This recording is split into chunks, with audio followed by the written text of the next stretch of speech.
Welcome into the Season 23 finale of Laker Connections, your only place for all things Laker sports. I'm Kay Gerard, co-hosted by Lucas McGarry. Now, Lucas, has been another wild week of Laker sports, and we have reached the end of another semester and season of Laker Connections. How are we doing? I'm doing good. I was very, very sorry to miss last week. It was a fun Syracuse Mets game to go to with my team. It was a nice time, but very, very sorry I missed last week. But we're here now to finish the championship that Mike Neckers so desperately needs a final in.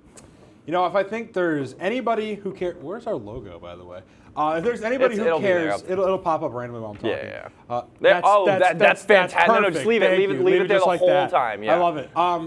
Lucas, I think if anybody cares, it's him. Oh, there it is. Okay, so with that being said, this semester is quickly coming to an end. I had my last class today, actually, as a matter of fact. But anyway, we have one last Laker recap for you all. As most seasons have come to an end at this point, we have a few deep playoff runners and two teams that have gone dancing. We'll get their next block, but for now, it's time for the Laker recap. Lucas, let's start off with the men's lacrosse team. Yeah, absolutely. In a highly anticipated SUNYAC semifinal, Oswego and Oneonta went head-to-head in a physical back-and-forth battle at Laker Turf Stadium. The Red Dragons came out swinging, taking an early lead and keeping Oswego on their heels for most of the first half, heading into the break up 6-3. Oneonta kept the pressure on after halftime, stretching their lead to 5 before the Lakers finally woke up. Oswego rallied hard, scoring 4 straight to make it a 1-goal game heading into the fourth, with momentum clearly shifting. But Oneonta was not rattled. They stayed sharp, added 4 more goals, and shut down any hopes of a full comeback. The Lakers fought until the end, but the Dragons came out on top 12-8, earning their spot in the SUNYAC championship against Cortland, who, their team. Sets up a battle of the Red Dragons. Definitely a tough loss for Oswego. I mean, they get a home playoff game, and they just can't finish it out. And it's a tough loss for them. But again, I mean, had a great season, a lot to look ahead to for next year. Definitely some championship aspirations in the future. They can get past the other Red Dragons, the Cortland Red Dragons. It's going to be tough between Oneonta and Cortland to win this conference championship. But yeah, they were outshot this game. They just didn't play their best, and that's what they needed for this one. They needed their best, and well, the Lakers just didn't come out with their best game there. But hey, not a season to be disappointed about. You made it into the SUNYAC semis, and you hosted, so props for that. Yeah, absolutely. Well, we'll switch it over now to the women's team. The Oswego State women's lacrosse team is officially SUNYAC champions. The Lakers took home their first SUNYAC championship in program history this past Saturday at home against the Cortland Red Dragons. The Lakers have also now beaten the Cortland Red Dragons for the second time in team history with the win Saturday. The Lakers are going to the half up 6-3 over the Red Dragons, feeling confident. Not much would change in the back half of the contest as the Lakers would win 12-8 over Cortland and would hoist the SUNYAC championship trophy. Now, Lucas, what a season it was for this team, and they are not done yet. Take me into how the Lakers did it and who was behind this historic season. I mean, the Lakers completely dominated the Red Dragons in this game. It was absolutely phenomenal how they played, and I really want to point at the draw controls. The bottom stat there, Alexis Hill absolutely dominated all of Cortland on these draw controls, and it was absolutely crucial. 18-6 you see there. All of those are guaranteed first possessions for the Oswego Lakers, and they took advantage on a lot of those. Very, very big game for the Lakers. Should say 12-8. That might have been my fault, but 12-8 win for the Lakers, and their SUNYAC champs still not done yet.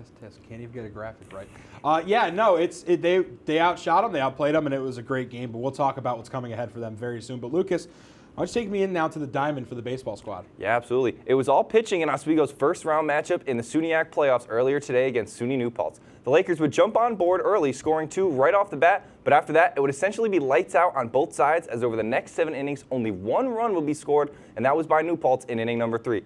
These hitless games came courteous of both the studs on the mound in this game. It was Laker ace Jacob Sanders who would throw 8 innings, giving up just 1 run and recording 8 strikeouts. On the New Paltz side, it was the ever-reliable Michael Weed who pitched all 9 innings, only allowing 3 runs after the Lakers would add 1 more insurance run in the top of the 9th opening the door for Owen Hoyt to get the save, and he did just that, slamming the door right back in the Hawks' face.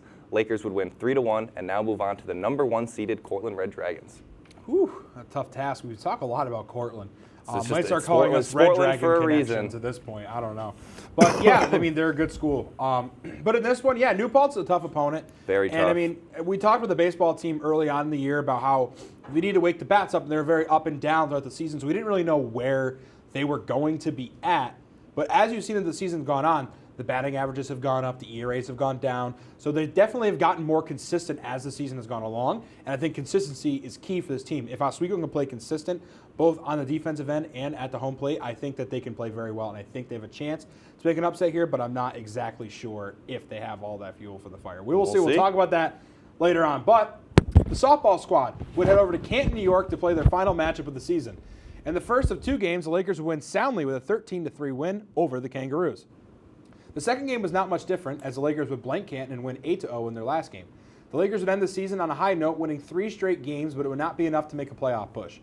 Oswego ends 7th in the SUNYAC at a conference record of 6-12 and miss out on the postseason by just 1 seed.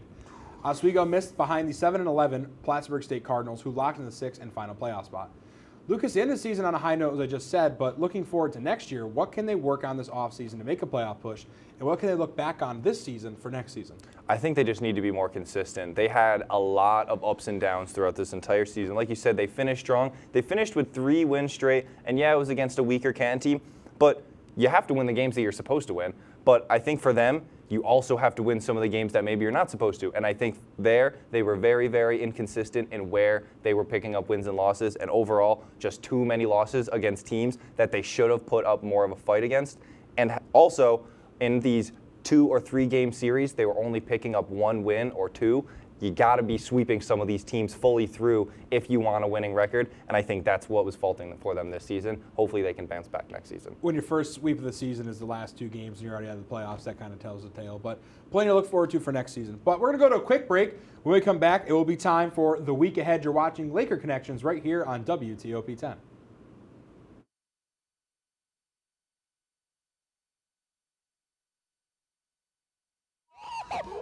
Romance If you're watching this, and highbrow humor. Surface is this? Floor. Minch did not legitimately put his head in the toilet. There's only one place to turn. No! Tune in to new episodes of oh boy! only on WTOP. Look at the number of disasters in the U.S. Chances are every area will deal with some kind of emergency in the next decade. And between school, sports, and social lives, chances are you won't be with your kids when it happens. Will they know what to do? Ready.gov/kids has the educational tools and information to make the conversation easy. When the time comes, chances are they'll feel prepared, not scared. So talk with your family today.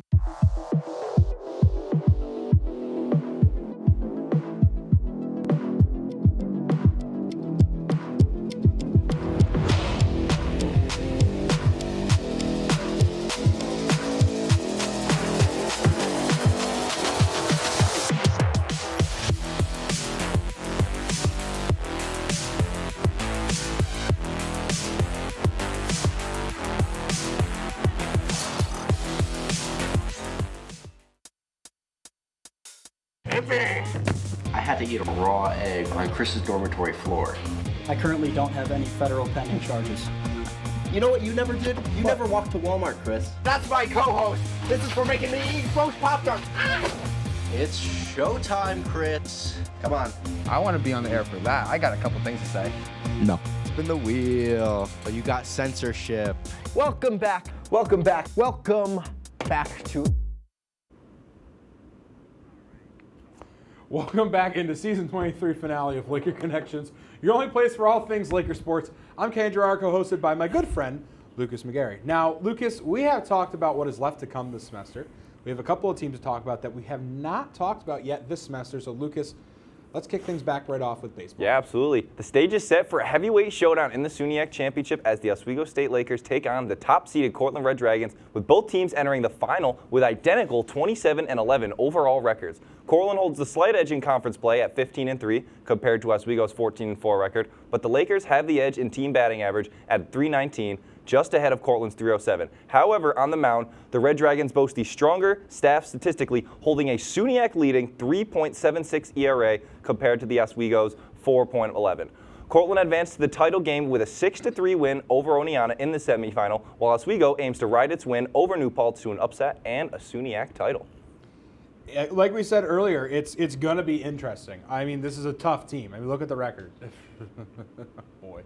Yeah, it's going to be tough. It's basically identical. Tough. Both teams have been so good all year long, and baseball seasons are so long. Every team's going to have losses, and those 11 losses are all really close games. I can confirm for you.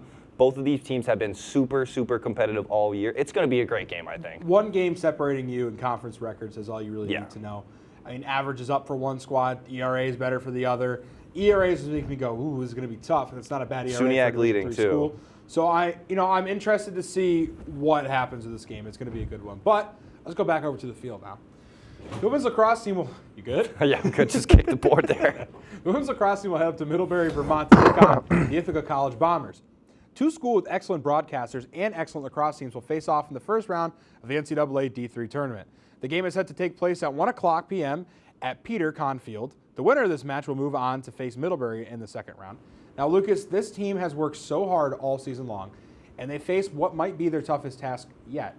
Will the lights be too bright for the Lakers in the dance, or are we going to see Oswego make a deep run in this Division III tournament?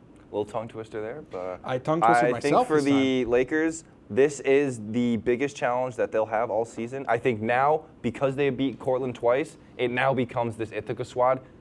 It's the national championship rounds. This is the big lights, like you just said, and this is where they either fold and crumble. Cortica, yeah. So when you're going up against a team like Ithaca, who is nationally ranked, we don't know how the Lakers are going to match up competitively against this, because we've seen them against SUNYAC teams, but this is not a SUNYAC team, so it is a very, very tough matchup to talk about and really predict, because Ithaca could be drastically different from Oswego. We really don't know, but I think the Lakers can do it if every single player on that team plays to the best of their ability. Yeah. Now we're going to move over to the other lacrosse, or I'm sorry. Yeah, wait. Uh-oh. Excuse me. The Oswego Lakers men's tennis team shocked the world this past Saturday, beating Nazareth in dominant fashion 5-1 to claim the Empire 8 title and grab their bid to the national tournament. The men's team this season had an incredible year, going 11-3 and are currently riding a 9-match win streak and have all the momentum in the world. They now face Amherst in the very first round, a very solid squad sporting a record of 15-7 and coming off an CAC semifinal loss in their conference play. Amherst wants redemption, and the Lakers want to keep the magical run going. It's looking like a tough showdown on both sides. That's what you get for making fun of me for twisting my tongue. Yeah, I know. Yeah, this is a good one. I mean, you go in, and we have mostly SUNYAC teams here, but a team that's plays in the Empire 8. Something we don't talk about is tennis. We talk about a lot of sports that we cover at TOP, but, you got to recognize a team that's that good. So it's going to be interesting to see what happens. I'd like to see them beat Amherst. I think they have the ability to do so. It's going to be fun to watch and keep up with this team. Again, a team we don't talk about enough and don't give enough love to. I think tonight we give them a little bit of love. Speaking of giving some teams some love, the Lakers track and field team will head to the All-Atlantic Region Track and Field Conference Regional. That's a tongue twister right there. That is a tongue twister. Isn't Whoa. it? That's a long one. The Lakers men's and women's team both placed 9 of 11 teams in the SUNYAC tournament. The Lakers brought home 2 silver medals in the SUNYAC tournament and now look forward to the regionals. Lucas, this team has a lot of talent, with a few having the chance to punch their ticket into the NCAA Division III championships. So who should we be looking out for in this one? I think there's multiple different people on this team, both on the track side and on the field side, that have been putting up absolutely phenomenal seasons this year for the track and field team. Obviously, you see it. They're now into the all-regionals, and I think for them, this is going to be a very, very big opportunity for a team that really, like you said with the tennis, we don't really talk about them too much. So I think for them, it will be very, very big if they manage to get some big contenders on their side, because usually we don't really talk about them, and I think we should be, and they're proving us wrong. Name one. Name one? Can you? No, you. You name one. Name one. Come on, see if you did research. No. I asked you. You said a whole lot of nothing. Name one. You said a whole lot of nothing too. No, I wish them best of luck. I forget the name of the player, or I don't know what you call him, a runner, I guess. Runner, but athlete. Thank you, Chris, in my ear. Yeah, they have a couple of athletes at place, and I think they have a good ability to do well, but we'll see what happens. Chris, I'm rapping it. Jeez, this guy's yelling in my ear. Why do we hire him? No, wow. We're going to go to a quick break. When we come back, it's going to be time for another segment that's a little bit new called The Year Ahead. Stick around. When you look at the number of disasters in the U.S., chances are every area will deal with some kind of emergency in the next decade. And between school, sports, and social lives, chances are you won't be with your kids when it happens. Will they know what to do? Ready.gov/kids has the educational tools and information to make the conversation easy. When the time comes, chances are they'll feel prepared, not scared. So talk with your family today.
I had to eat a raw egg on Chris's dormitory floor. I currently don't have any federal pending charges.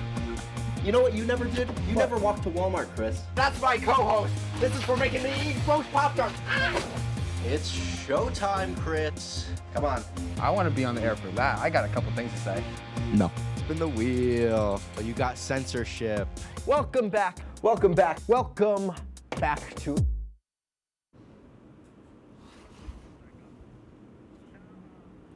Oh boy.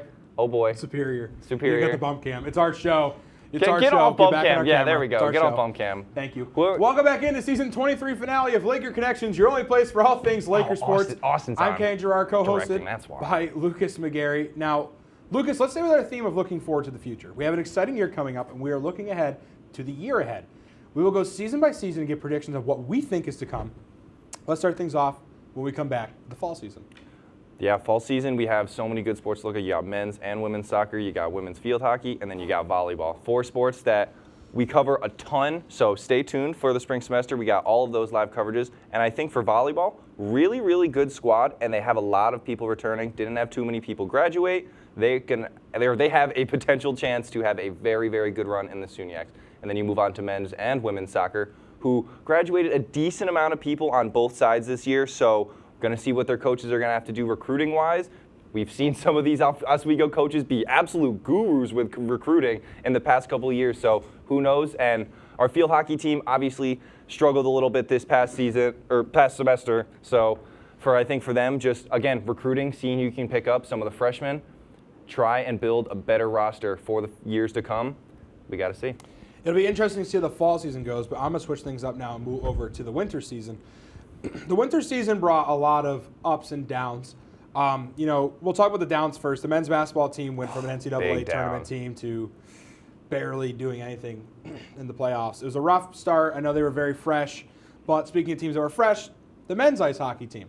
They did the opposite end of it. They won the SUNYAC championship for the first time in, 11 years? Yeah. So it's interesting that we have 2 teams that have similar issues, yet one was able to win the championship, one fell back a bit. I think the basketball team has plenty of ability to come back from that. They have so many good players, too. Exactly. They just need time to gather. Almost look at the Lakers, right? Everybody's saying, Lakers in 5. No, I said they weren't. They had no time to become a team, so it just never was going to happen for them. And then on the other side, the women's basketball team, much improved. I think they only have up to go. And for the women's ice hockey team, very disappointing end for them, unfortunately, but I think that they have a huge upside in the future. Big loss of Lexi Levy, though. They're going to have to fill that really, really, really big gap there. Well, let's switch it back over to spring season again. So what we've been talking about pretty much the back half of the semester. Yep. Women's lacrosse, obviously, is going to be the highlight. I got the pleasure of hosting the Oscars. You were there. You got to give out a couple of awards. And we got to hear about, some of the best teams, and they got Performance of the Year at the school. And I think that the Performance of the Year may have been switched to now that SUNYAC Championship had it been afterwards. But I think that this team has been phenomenal. I think they have a phenomenal season ahead. I know they're losing some players, but I think they'll be all right. The men's team, plenty of time to recuperate. I think they can bounce back. No one's beating Cortland. No, it's going to be interesting. It sucks because our men's team is so good, and they took a unfortunate loss, but Yeah, the Cortland's men's team is just so damn good. Yeah, now let's talk about some of the SUNYAC champions and one that's, well, not a SUNYAC team, but Empire 8. Right. So we have men's tennis who wins theirs, we have women's lacrosse, and we have men's ice hockey. So we have 3 championship winning teams. Do you think any of them are going back-to-back? I think if anyone was to go back-to-back, it's men's hockey because they are returning basically everyone. All of those guys that were huge factors, besides maybe 2 or 3, are all still there. And I think Gosick, he's going to cook in the lab. And I really, really think he is a recruiting guru. He is a recruiting guru, and I think they're going to pull even more guys in their next freshman class. So I really think if it's anyone, it's going to be that men's hockey team.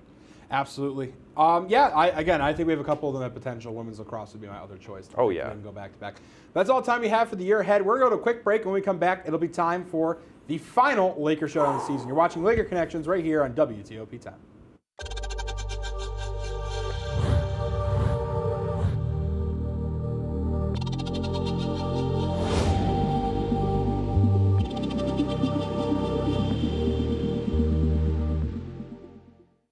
Say, President Stanley, whenever there's bad weather, who would you turn to? I'd turn to Storm Team 10. No, but you've got to say it like this. Storm Team 10. Say it with me.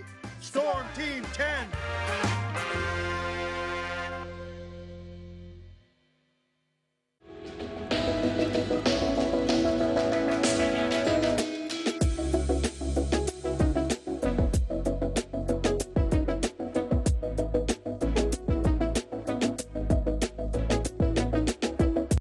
If you like action, romance, if you're watching this, and highbrow humor, Surface is this? Floor. Minch did not legitimately put his head in the toilet. there's only one place to turn.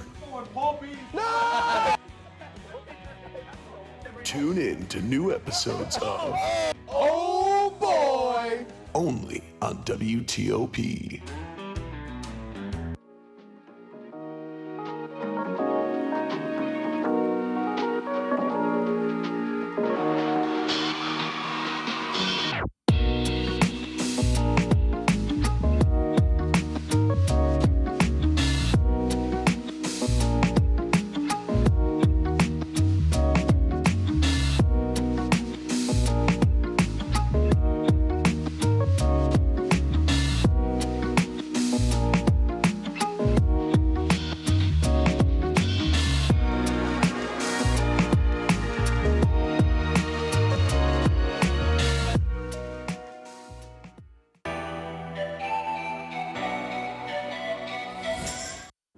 Welcome back into Season 23 finale of Laker Connections, your home for everything Laker sports.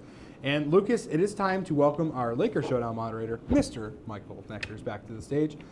Lucas, before we get into it, you want to explain to people at home what is a Laker Showdown again? Yeah, so Laker Showdown is a showdown, like it said, between 2 Lakers, me and Kenny, and 3 questions will be asked by our gracious host, Mike Neckers. 3 very, very big questions, as it is the championship round. So, Mike, what do you got for us? Well, gentlemen, it all comes down to this. Winner takes it all today. So my first question for you, I think this is a really good one. If there were a zombie apocalypse and the only 2 people left on the planet are you and 1 professional athlete, who do you want by your side to fight off these zombies? Kenny, you're up first. The question is which athlete I want as my zombie apocalypse partner? Yes. Sorry, I heard his Michael. Yeah, that was my bad. It keeps falling off.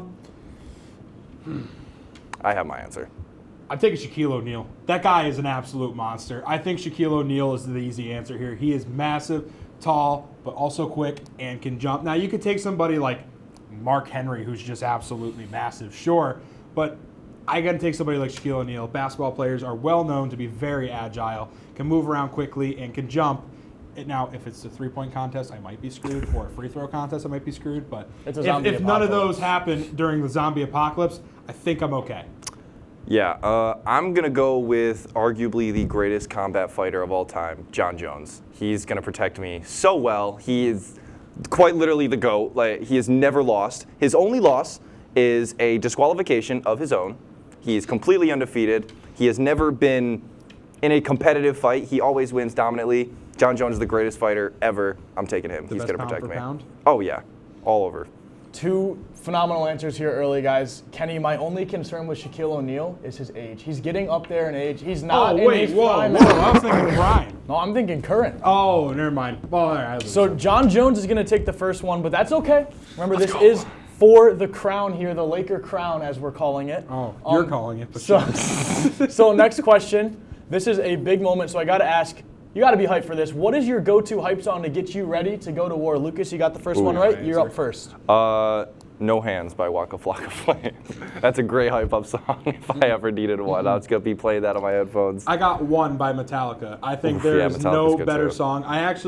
My girlfriend's stepdad listened to this song. He used to jump out of helicopters in the military. That song is like a good military song. I saw it in concert in Syracuse. It is incredible. It encapsulates what soldiers are going through in the battlefield. I think if I'm ready to go to war, One would probably be my song of choice. Yeah, that's a good song. Again, two phenomenal answers. Lucas, I'm not a huge fan of No Hands by Waka Flocka Flame. That's too bad. That's too not bad. Gonna lie to you. That's okay. It's a decent song. It doesn't get me in the mood to get hyped up. That's okay. That's okay. I'm a big Dreams and Nightmares guys. I know that's super basic. Well, that's even worse than both of our answers. That's okay. You lost the round. But Kenny, you're gonna take this one. So now down to the wire, just as I planned it. Really? This is not Mickey Mouse at all, is it? I'm gonna change the question. CG stays the same. Who is your GOAT, not of athletics, but of trash talking across all sports of all time? Who is your trash talking GOAT? Kenny, you're up first. Larry Bird. Easy answer. Larry Bird was notorious for talking mad trash. Now, you could say Conor McGregor. Sure. He built his brand off of that, but you expect that from fighters. You expect that from people like that. Basketball. Larry Bird. This guy, you would never expect that from him, but yet he was amazing at it. And I think the NBA would not be the way it is today without his ability to trash talk some of the players. I think he was one of the first that pioneered the way he does it. And I think that it may not have been expected from him, but I think that he was the absolute best at it in his sport. Yeah, that's a really good answer. I'm going to do you one better, and probably the only other guy that was better than him at trash talking. And more violent trash talking, and that's Kevin Garnett. One of the meanest dudes ever on the basketball court. The stories I've heard, the stories I've seen about Kevin Garnett and the stuff he used to say to people on the floor was just absolutely vile and should not be said on an NBA court while basketball is being played. But same with Larry Bird. You can say the same. I've heard a lot more about Kevin Garnett, and he was nastier. He was nastier. I think Kevin Garnett was nastier. So we got the pioneer and the new bud. So you're saying Larry Bird did it first. You're saying Kevin Garnett did it nastier, did it better. An answer I'm kind of surprised we didn't hear today, kind of a forgotten name, NFL Josh Norman. One of the biggest trash talkers I have ever seen. That's a good give poll. him the crown if you got that one. That's a good poll. Oh, this is a tough choice, guys. KG, I've seen so many clips. Larry Bird. I'll take Larry Bird. I haven't seen as many clips, but I know I've heard stories of him talking trash. He's one of the best. There was no microphones. Well, there were microphones, but not like there are today. I'm gonna give it to you, Kenny. Larry Bird, and you are crowned the Laker Cup champion for the spring 2025 semester. This crown is not very good fitting. Lucas. Not really. Post-game interview, postseason interview. How are you feeling? Lost a 7-game series. It's really unfortunate. I battled back. I almost got the reverse sweep, but I got one more year of this. I'm coming for that crown next year, or two more. You want to do 2 more seasons of it? We'll do 2 more seasons. All right, word. So I'll be back for it next semester. Don't you worry. I gave you the very gentlemanly sweep. I let you win 3 games and then proceeded to dog walk you in the last one. But dog walk. I wouldn't say dog walk. Close. Well, I got the crown, so now I'm going to trash talk. Yeah. Like Larry Bird. Yeah, or Kevin Garnett. Or Josh Norman. Draymond Green. Draymond Green. I was originally going to say Conor McGregor, but you took that one. That's why I said it. Well, yeah, I feel like that was an easy answer too. It's a cop-out answer. It's a cop-out. I don't like picking fighters because they're supposed to trash talk. That's half the business. I was just going to go with John Cena, but also that's cheating because that's his job is to talk trash. Well, gentlemen, while I have the heavy crown on my head, it is time to unfortunately say goodbye for the rest of the semester. We will see you guys in September. Thank you for joining us for the final episode of Season 23 of Laker Connections. We will see you next semester for Season 24 of Laker Connections. Good night, and see you then. Bye-bye. Bye-bye. Bye. Bye-bye. Bye. Good night.